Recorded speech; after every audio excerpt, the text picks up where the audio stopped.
Diablo 4 was released in June of 2023 for PC as well as consoles, and thankfully not on mobile, unlike its extremely unpopular and controversial predecessor Diablo Immortal, which was even coined Diablo Immoral due to it being so outrageously predatory and pay to win. Diablo 4 was supposed to be the proper return to the Diablo series that people know and love. The real predecessor, Diablo 3, was released over 10 years ago, in 2012, and people have been waiting a long time for a good title to continue the series. Now, generally on my channel, I take a look at specifically MMOs, but recently I've had quite a fascination with ARPGs. And Diablo 4 is sort of a hybrid. You still share an online space with others, though it's a rather small amount of players, and you can still participate in multiplayer activities whenever you'd like. It's definitely not a solo experience, but it's not massively multiplayer either. I've actually barely played any Diablo in my life. I've dabbled a small amount in Path of Exile, and I've played a fair amount of Lost Ark, but generally when it comes to ARPGs, I'm an all-around noob. I remember pulling up a chair to watch my dad play Diablo 2 when I was about 7 years old. And the Diablo franchise always fascinated me due to its dark and gritty medieval and demonic atmosphere. So that's what I'm really hoping to get a glimpse of with Diablo 4. Diablo 4 also just recently released their first expansion, Vessel of Hatred, on October 7th. So I figured now would be a good time to jump into the game, try it out as a brand new player and someone who's not really experienced with ARPGs, and to give my thoughts and takeaways on if this game and its expansion are worth picking up in the year 2024. But really quick, and in the most ironic way, with the starkest contrast you've ever seen, we have to mention today's video sponsor. Go Muffin, a relaxing mobile MMO with casual gameplay. The game has tons to do, such as group exploration, partying, dungeons, and bossing, amongst other classic MMO content. Players will have the option to switch between manual and auto battle. With no need to commit long hours, players can experience easy and quick character progression, even when offline.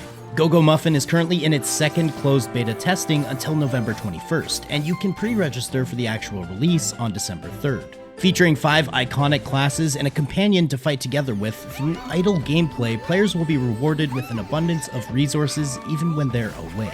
You can obtain various equipment and items from battle, select different skills, melomons, talents, to continuously enhance your combat power. So what are you waiting for? Click the link in the description to download Go Muffin and join us for an exclusive chance to experience the latest content firsthand in the closed beta testing. For players who are still undecided, they can pre-register for Go Muffin and unlock exclusive rewards when the game launches. Search for Go Muffin in the App Store or the Google Play Store to get ready. Thanks again to Go Muffin for sponsoring this video. So, starting off, you're introduced to one of the most badass cutscenes to ever grace your computer screen. And you're gonna find this is a non-stop theme with Diablo. As we go through this video, I'll show you guys bits and pieces of my favorite cutscenes. I mean, while this game is a top-tier action combat RPG, the cutscenes, animation, and overall theme are completely captivating. And as someone who doesn't care much about the story or narration inside of a game, Diablo had me on the edge of my seat for the majority of the campaign. It's genuinely like playing through a movie.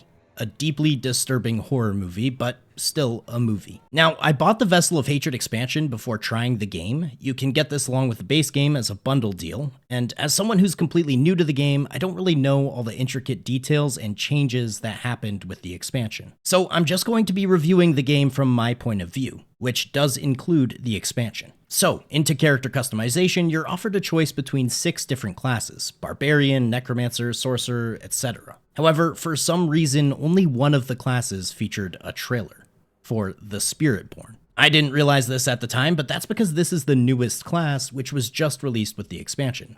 And to top it off, it's insanely overpowered right now. Like, this class will breeze through content between 1.5 to 2 times easier than any other class. It's genuinely just unbalanced at the moment. I'm sure later on we'll see some changes to Spiritborn as they either get nerfed or the other classes are buffed to play on the same level. But Spiritborn is basically the face roll class at the moment, and due to this beautiful trailer explaining their sort of lore, I decided to play one. Spiritborn are a sort of hybrid between a druid and a monk, connecting with animal spirits that enhance their powers. And as you'll find out by watching this video, you can basically spam any combination of buttons and destroy everything in your path. it's kind of a ton of fun. Now, character customization gives you a pretty standard set of options from face to hair to colors to tattoos, and gives you a really good close-up of your character that you don't often get considering Diablo is a top-down game. After making my character look like a younger 2024 version of Tom Selleck and applying some cool scar tattoos, I was ready to go.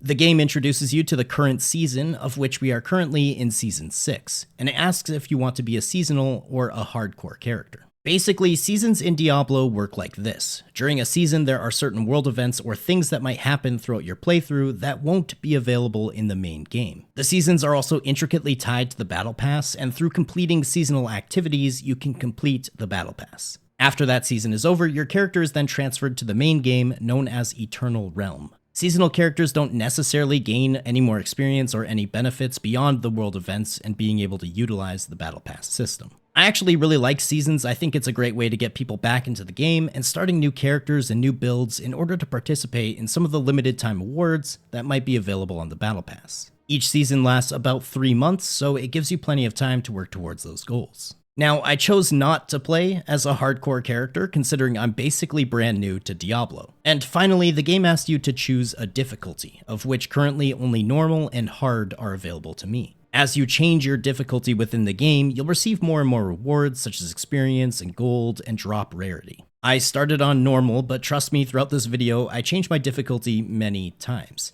And later on in the endgame, going from Torment 1 through Torment 4 is actually more of a form of progression rather than genuine difficulty. Sure, things do get more difficult, but you'll get to a point where Torment 1 or Torment 2 is simply too easy for your character's power level. And so it only makes sense to progress to the higher difficulty. Anyways, I jumped into the game and into the world of Sanctuary, where I was met with more beautiful cutscenes. At this point, I was already so excited to start the campaign and to watch more and more to see how and where the story progresses. I mean, immediately you're going to be introduced to scenes that are bloody, gory, disturbing, and overall completely awesome. I'm gonna try and avoid mostly showing some of the graphic ones considering this is a YouTube video, but I have to say, thematically, this is the sort of thing I really look for in fantasy worlds. As some of you guys who are fans of my content might know, I'm a little sick of the over-cutification that's happening across basically all games. And Diablo is such a firm and obvious step in the opposite direction, it was honestly a breath of fresh air. But finally, here we are. Click to move, a small action bar featuring 6 ability slots using a mix of number keys and mouse buttons. You have a minimap featuring all relevant information as well as a quest guide, and in typical Diablo fashion, you have your standard health and resource orbs. You can press Q to pop a potion, which has no cooldown, and currently you can carry 4 small potions, but later on this can be upgraded. You can press space to jump forward or dodge. I checked out some of the interfaces, including a pretty awesome looking skill tree in which you can choose a huge variety of options to build your character, as well as the character sheet featuring your stats, equipment, and inventory. Overall, the game has a very clean and simple user interface. There aren't too many options or menus or confusing interfaces. It's all pretty standard and super easy to understand. I took a quick look at the world map, and it looks pretty small at first, but that's because everything is still undiscovered. Later on, I was actually quite surprised to discover the size of the world and how much content is packed into seemingly every corner of the map, while still allowing it to feel like quite a massive open space.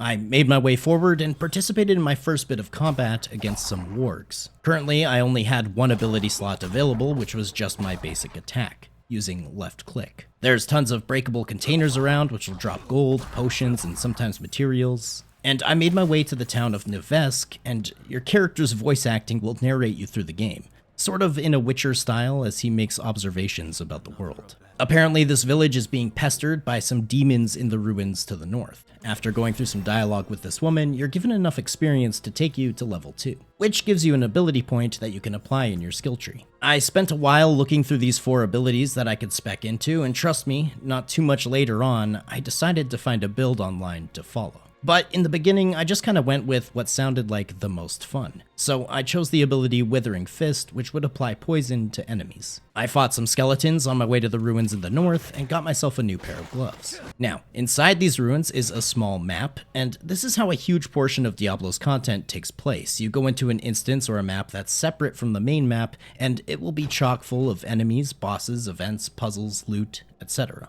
Of course, when you first start a new game, you have that initial thought, like, hey, In this game, I promise I'm going to be the perfect completionist. I'm gonna search every room in every dungeon and find every chest and lore book, and yeah, that goes away within the first few hours of playing, but I always start so strong. After almost dying already due to an exploding barrel that I literally ignited, I found my first chest, which had some new equipment for me to wear. In Diablo, especially while going through the campaign and leveling up, you're constantly going to be finding upgrades for your gear and weapons. It's a ton of fun because you're literally changing your equipment every single dungeon you go into. I got myself to level 3, then to level 4, which actually unlocked one of my ability slots on my action bar. And I picked myself up the next sort of poison ability, which acted as an AoE. The Spiritborn class works on a builders and spenders system where some of my abilities will build vigor, my class's main resource, and other abilities will spend vigor. I finally made it to the end of the dungeon where I fought a boss. You'll always know when it's actually a boss fight due to this giant health bar at the top of your screen. There's a huge variety of bosses to face in Diablo 4 with many different mechanics and telegraphed attacks that you need to avoid.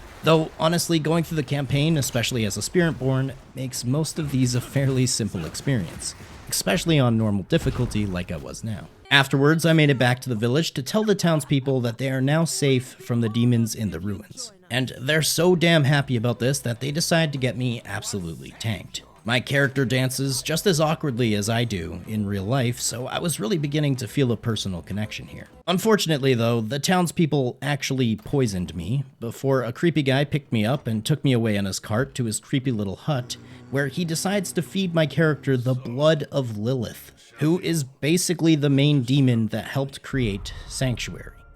Great. Luckily, some bald guy with a mace saves me, but I still just ate the blood of one of the worst demons, so I'm kinda connected to her now.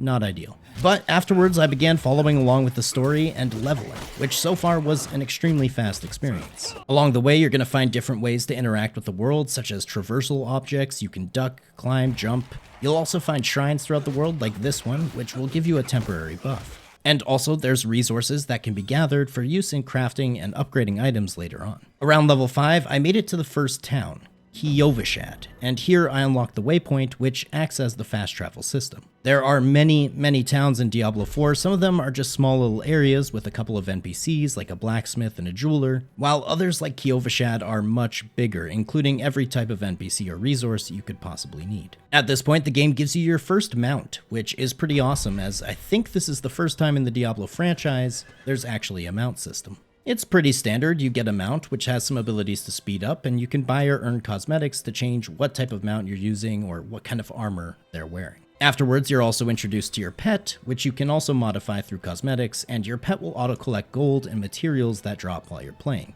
So it's seriously handy. But you don't really interact with it much after you acquire it. You kind of just get the pet and then forget it even exists. I have to admit though, the mounts go so ridiculously fast in this game when you use their speed up abilities. It's actually almost comical. I was legitimately laughing at how ridiculous my character looked the first time I used my mount to travel to another town. It's nice because I love being able to go fast, but it's legitimately difficult to control sometimes, especially in areas that can be quite complicated to navigate. At this point, I got myself to level 8 and even acquired my first rare item. There's 6 different rarities in Diablo: normal, magic, rare, legendary, unique, and mythic unique. Further than that, there's a subcategory known as Ancestral. So for example, you can get an Ancestral Legendary, which will most likely be better quality than a normal unique item. Everything is given an item power, and at the max level of 60, the highest item power you can acquire is 800, which can be found on Ancestral Legendaries, Ancestral Uniques, and even Ancestral Mythic Uniques. Around level 13, I participated in one of these world events, which you'll find plenty of in every part of the map you're exploring. Some of these are just normal events, and some are a little different, which I'll get into later. Whenever you complete one of these events, you're given a reward chest with loot based on your performance within the event, as well as some experience and gold. I was starting to get plenty of rare items, and as with any hack and slash looting machine like Diablo, I was already having an absolute blast upgrading my character's equipment at every turn. At this point, I had found a build online for Spiritborn known as Quill Volley, which basically focuses on the Quill Volley skill, which is an AoE. At the end of the build, the goal is to pretty much be able to cast this skill over and over without using any resources. I stuck with this build for the rest of the game, and even now after many hours of playing, I don't really regret choosing this build at all. With the current state of Spiritborn being way more powerful than any other classes in the game, this build is absolutely insane once you have all the working pieces and parts. A few moments later, I actually got my first legendary weapon. As you can see from my reaction, I thought this was the coolest thing in the world. But as you play more and more, these things start dropping faster than my bank account when I play mobile games. Next, at level 14, I finally upgraded my potion to the next tier. You do this by speaking to the herbalist NPC who is located in most towns. You can upgrade your potion every 10 levels, but then once you're at level 60, you can upgrade it 2 more times for a pretty hefty fee along with some rare resources. I constantly forgot to upgrade my potion while playing, but honestly, as a Spiritborn, I hardly even noticed, sometimes having a potion upwards of 20 levels too low for me. But I was really starting to have a lot of fun playing my character, fighting through hordes of enemies in dungeons. I had abilities which would leap towards my opponents, some abilities would work in conjunction with others to make them more powerful, and some were just basically AoE spam. Diablo has mastered the art of combat satisfaction by allowing you to just be a wave of carnage through massive waves of enemies, and this just becomes more and more apparent as you continue to play. Even my cat was beginning to enjoy watching me play Diablo. She must have known that this was going to be a fantastic video, so she wanted some of the spotlight. All in all, the story and progression through Diablo's campaign is an extremely enjoyable experience. The cutscenes and atmosphere remain at top tier quality the entire way through the 6 acts of the base game's campaign. The campaign takes your hand and teaches you about every system inside the game and never really leaves you guessing. Other than to find out more about my actual build, I had almost no reason to actually exit out of Diablo and find or search for information online. Which in 2024 is quite an accomplishment, as 99% of the time I'm playing a game, I'm also researching it online. For example, I was shown the tempering system, which allows you to add different stats and effects to armors and weapons. Plus, a little while later, around level 20, I was introduced to the jeweler system, where you can add or remove sockets from items and also learn how to make different types of jewels, which will have different effects on items from certain elemental resistances to an increase in armor, or even just a flat damage increase. On top of that, you're introduced to the imprinting system, which allows you to take a certain effect or an ability from one item, and then if you salvage that item, you'll be able to gain that ability to put that effect onto another applicable item. This is massively important, especially as you get closer to endgame builds, which are going to require many of your equipped items to work together and with each other in order to output the most damage. This was also the first time I actually ran into another player. Diablo works in a similar fashion to Fallout 76, though with slightly less players allocated into one server. Basically, at any time, you can bring up your social menu and take a look at the local tab, and it will tell you who else is also playing in the same server or world as you. Generally, there's anywhere between 2 and 15-ish other people,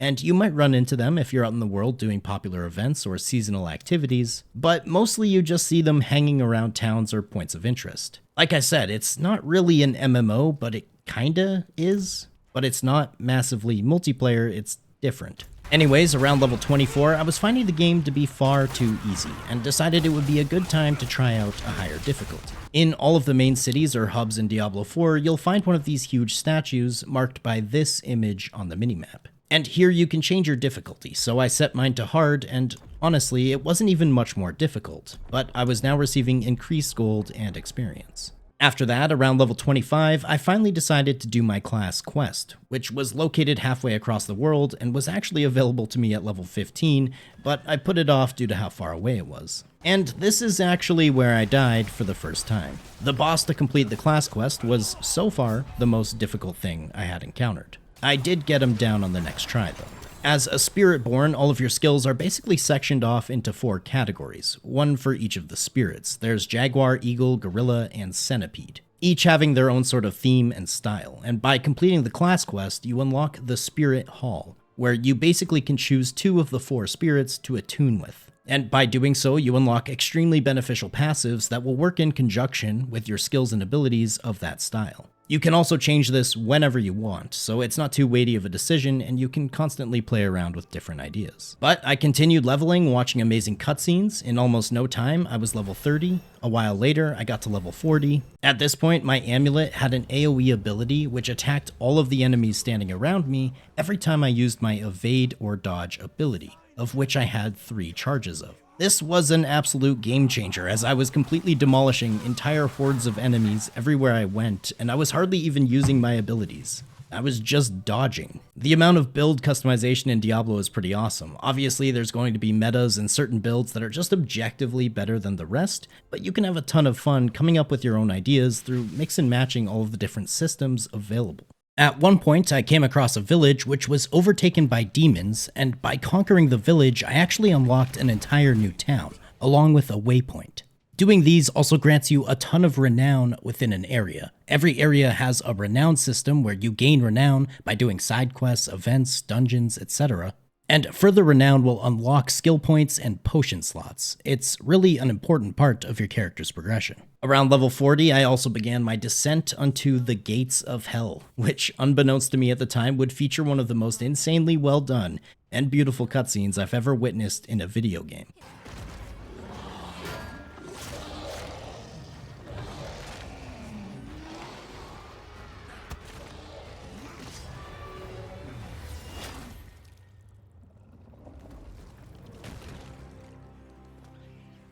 The last time I was this invested in a cutscene was the intro to Final Fantasy X, with Auron standing above Xanarkun in its final moments before Sin wipes out the entire city. Anyway, I fought Lilith, the easy version of Lilith that is, and it was very easy, even on hard difficulty. I was thinking of switching to Expert as soon as possible, but this actually marks the end of the base game's campaign. And with a few more absolutely amazing cutscenes, you're immediately introduced into the expansion, Vessel of Hatred, and its corresponding campaign. Honestly, in so few of my videos do I harp on about a game's narration or storytelling, because to me it's just not the most important aspect of many of the games I play. However, with Diablo, I wish I could just show you guys all of the cutscenes in a row. It would undoubtedly be a massive spoiler to anyone who hasn't played the game, but just take my word for it, it's completely compelling and enticing, and it kept me hooked the entire time. Anyway, this next campaign had me absolutely flying through levels, and within just a few hours, I was already level 49 and had unlocked the Mercenary Den.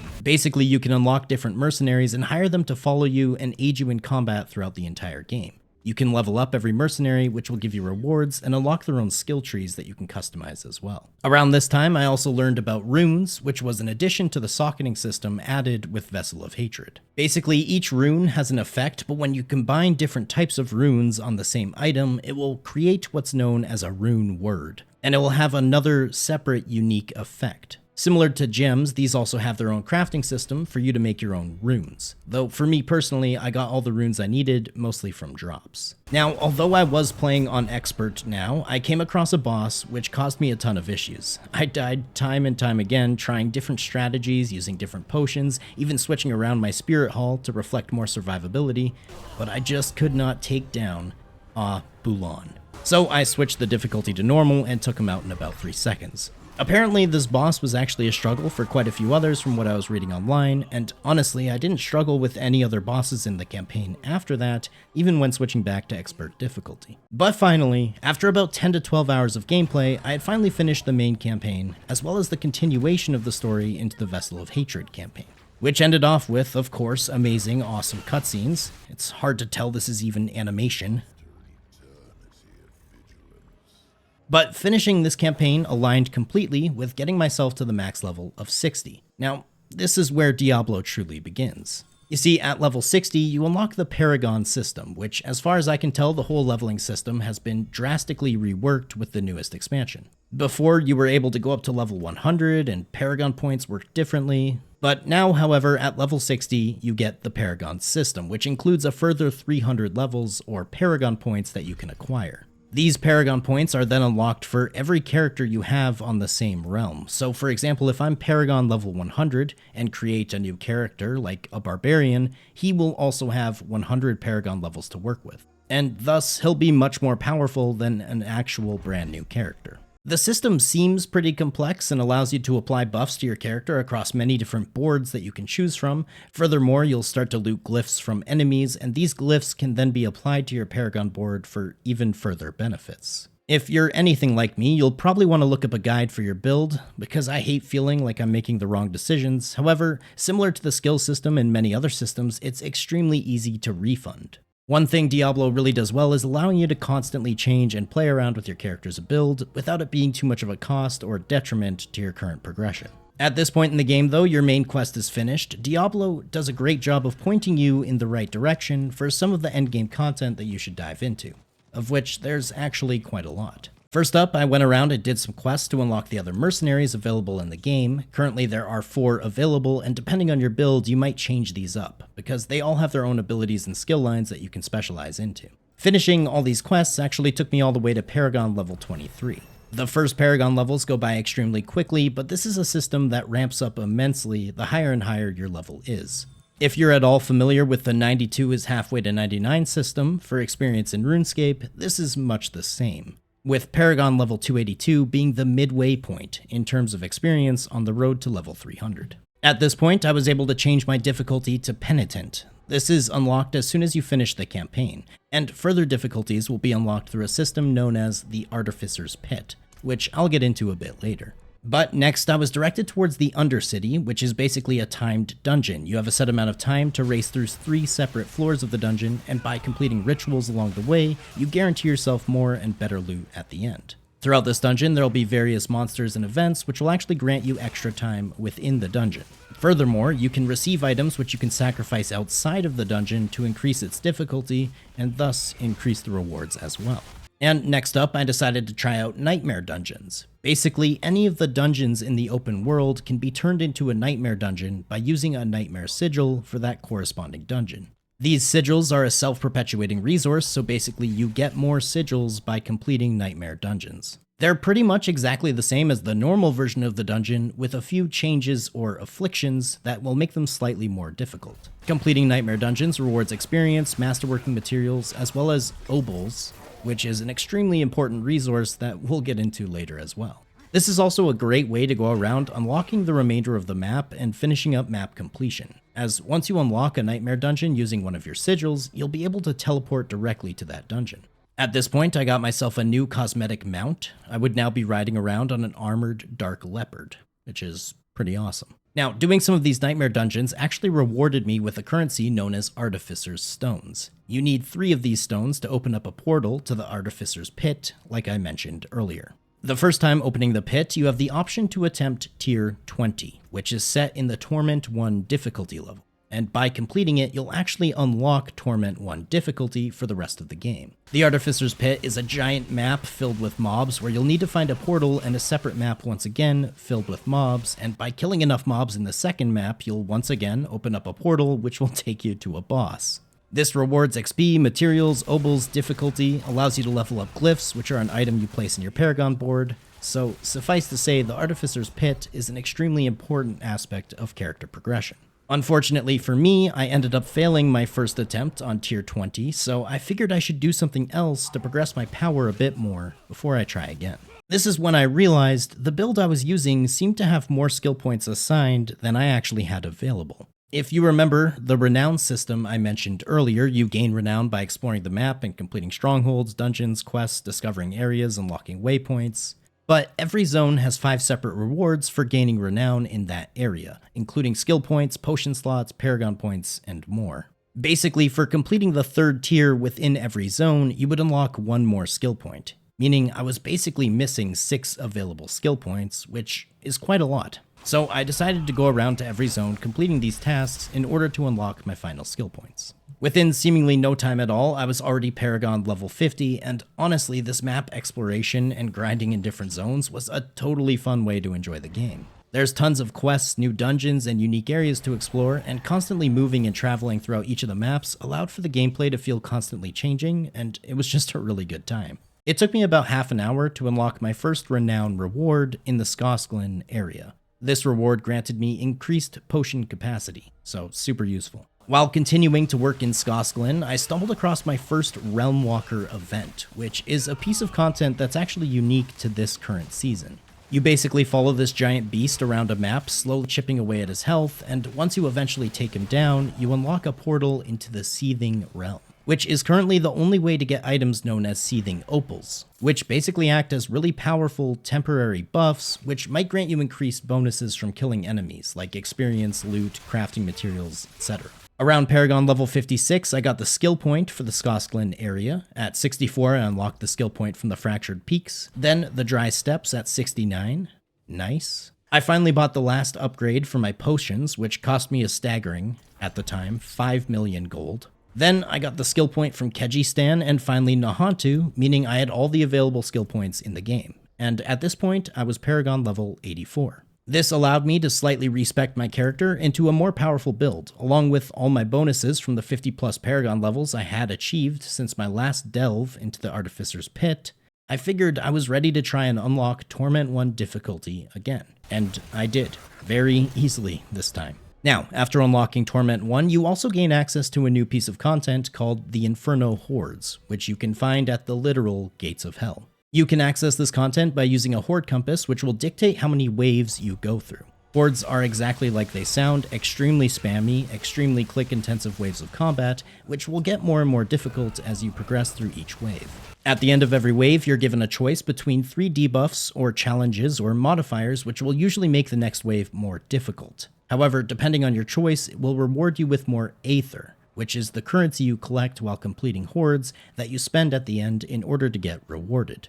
After going through all of these waves, you'll face one final battle against the Council, which is basically 3 bosses at the same time, before finally some chests will spawn, allowing you to use that Aether. This is actually the first time I was able to acquire some ancestral gear, since this rarity of gear only drops in Torment 1 difficulty and higher, meaning it's item level 800 and can have boosts on certain affixes. I got 2 pieces from this run, boots and gloves, which was pretty great. Neither were required for my best in slot setup, but already these were upgrades to what I had prior. At this point, I changed around my character's look a bit more, having unlocked quite a few more cosmetics at this point. Basically, anytime you salvage a new item at the blacksmith, you'll unlock that look for your wardrobe. And furthermore, I'm sure many of you have heard about Uber Lilith, which is basically the more difficult version of Lilith, which you can unlock after completing the original campaign. I decided to try this infamous fight, and apparently I was still a little too weak because I died time and time again. Though later on, around Paragon level 120 and with some of my best in slot setup completed, I was able to take her down with next to no issues. I think she's been nerfed a few times since her original release, and player power is obviously quite a bit higher at this point, so it's no longer the awesome achievement it once was, but I was happy to take her down, and also I got rewarded this cool demon horse for doing so. But really, I continued playing, eventually unlocking Torment 2, getting more and more of my best in slot, or failing to do so.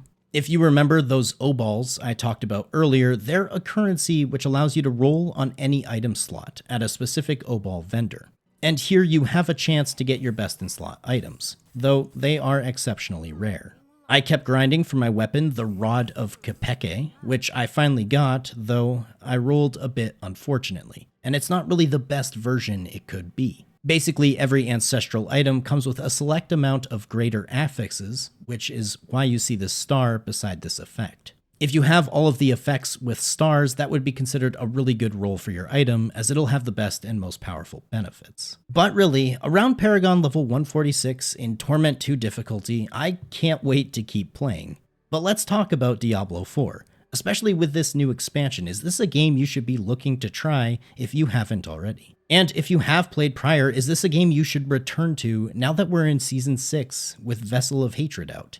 Is Diablo 4 worth playing in 2024? So, as I mentioned earlier, I'm more of an MMO guy. I've played my fair share of ARPGs. I particularly enjoyed Torchlight back in the day on my Xbox, and the hack and slash, brain turn off, and kill thing genre can be extremely entertaining. It can be as chill as you want or as challenging as you want, and the constant loot bag machine that is the backbone of all these games provides a heavy dose of dopamine the entire time you're playing. So here's what Diablo 4 does very well.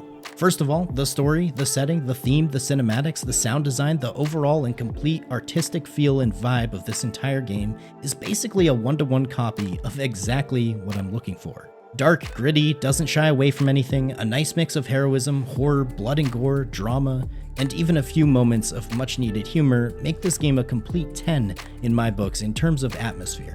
Usually not a very important aspect of a game for me personally, but Diablo 4 just absolutely hits this out of the park, so it can't be understated.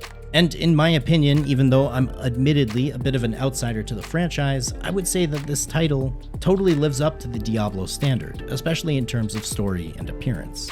Now onto the gameplay. You start as a lowly level 1 with no abilities, hardly any survivability, and through constant progression you slowly turn your basically good for nothing noob of a character into the most badass non-stop killing machine that tears through thousands of enemies within minutes. Diablo was one of the most satisfying gaming experiences I've ever had in this regard. Progression felt purposeful, meaningful, and most of all, it felt like it mattered. When I finally went back and took on the Artificer's Pit again in order to unlock Torment 1 difficulty, it was so vindicating being able to breeze through content that prior had me struggling quite a lot. The gameplay, while extremely easy to start and understand, is difficult to master. I might have a skewed view on this due to the fact that I played a Spiritborn, which is the most overpowered class to ever exist in D4, but through your build, your Paragon points, your skill points, your difficulty level, and the many options you can make regarding gear, affixes, gem slots, there's so much customizability in the game that you can basically create a completely unique character that might even play completely differently than another person who has the same class. The open world with its constant events, the seasonal additions and rewards you can acquire, the size of the map and its many different instances, you never really feel like you don't know what you should be working on. There is always, and I mean always, something you can do. And like right now, immediately, you can do that thing. This game has no shortage of grinding mobs, and if you just want to jump on and grind mobs for 5 minutes or 20 minutes or 4 hours, it doesn't really matter. You can do that, and right now. I'm super excited to take this sort of plunge into ARPG content. If you're looking for a review from an expert on these types of games, then I'm not your guy, but I hope to become that guy. I plan on trying other games in the genre and also providing my review on those. Diablo 4, honestly, for me was a completely amazing experience beginning to end, and I'm still playing and planning to continue playing. Probably the biggest con I could come up with currently is mainly balancing. Spiritborn, although it's the new class and you want it to come out strong and you want everyone to be playing it, it's literally just way too powerful. Content that prior might have been exceptionally difficult has now become far too easy, and this invalidates playing any of the other classes if you're a sort of meta player.